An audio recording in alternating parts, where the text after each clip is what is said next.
Hi wrestling fans, thanks for clicking on the dreaded D-Rose report. Let me get going here.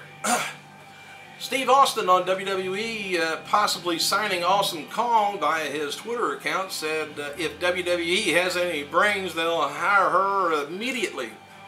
Good luck.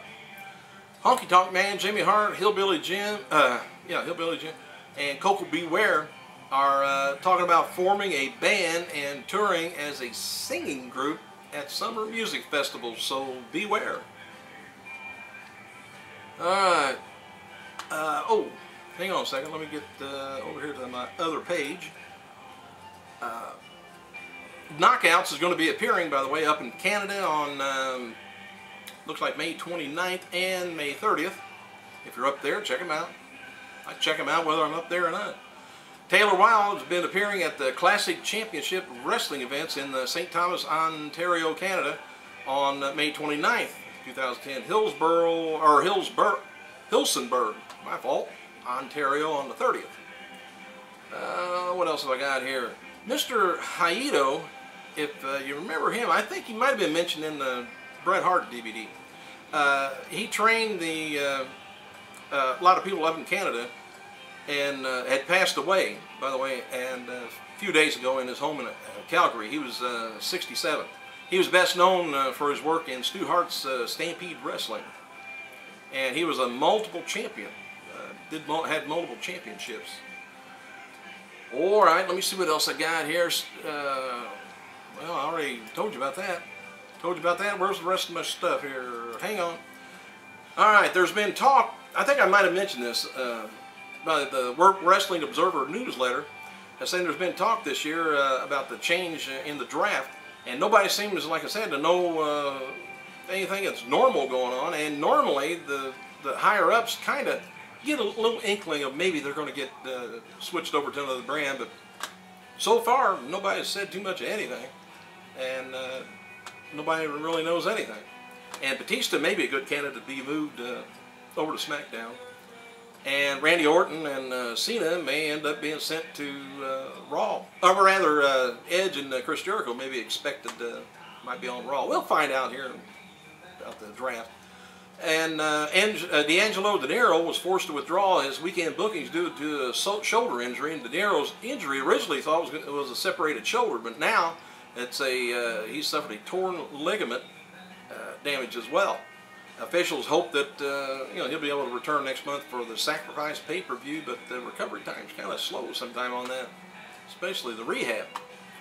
TNA Wrestling held a live show last night in Macon, Georgia, and the event featured Rob Van Dam's first title defense since winning the belt this past Monday on Impact. RVD pinned AJ Styles, retained the championship. Former diva Maria Kanellis spoke to, well, on her, she got a Maria Kanellis org, I guess, .org, yesterday about Mickie James and Katie Lee being let go from the company. Regarding Mickie James, Maria said, "We're both friends. We kind of grew apart towards the end." She says, "I know that her release revolved around, she assumes, the same thing, about the European tour." And Maria was released back in February, by the way.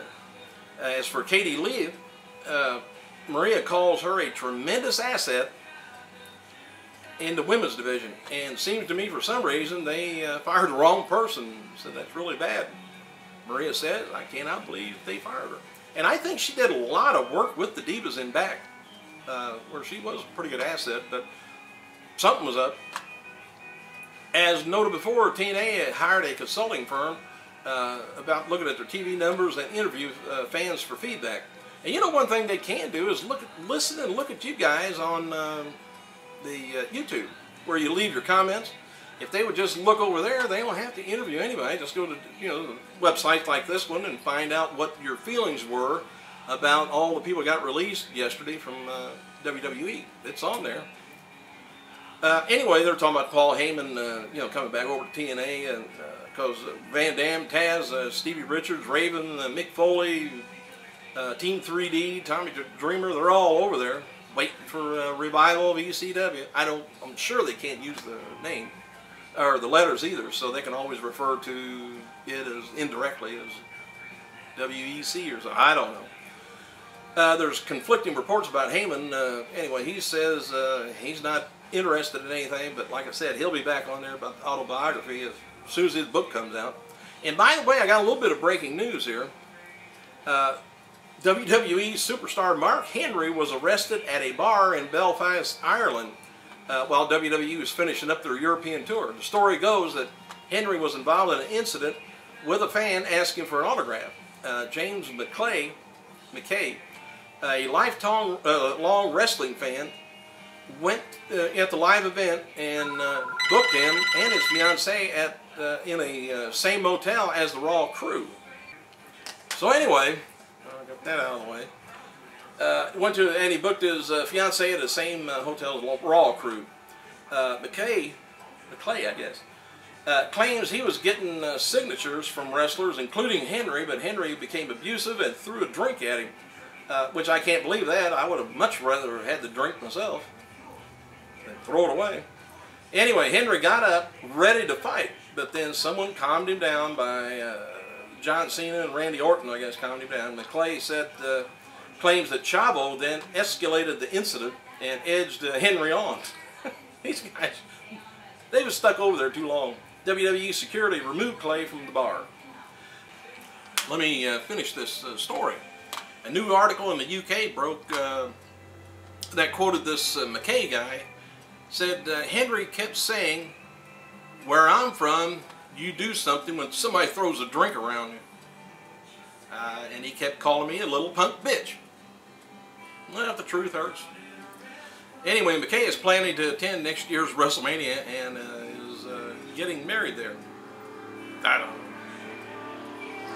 know. WWE is releasing a book about various WWE championships on November 30th. It's a 320-page book written by Kevin Sullivan, not the former ECW, or rather WCW star.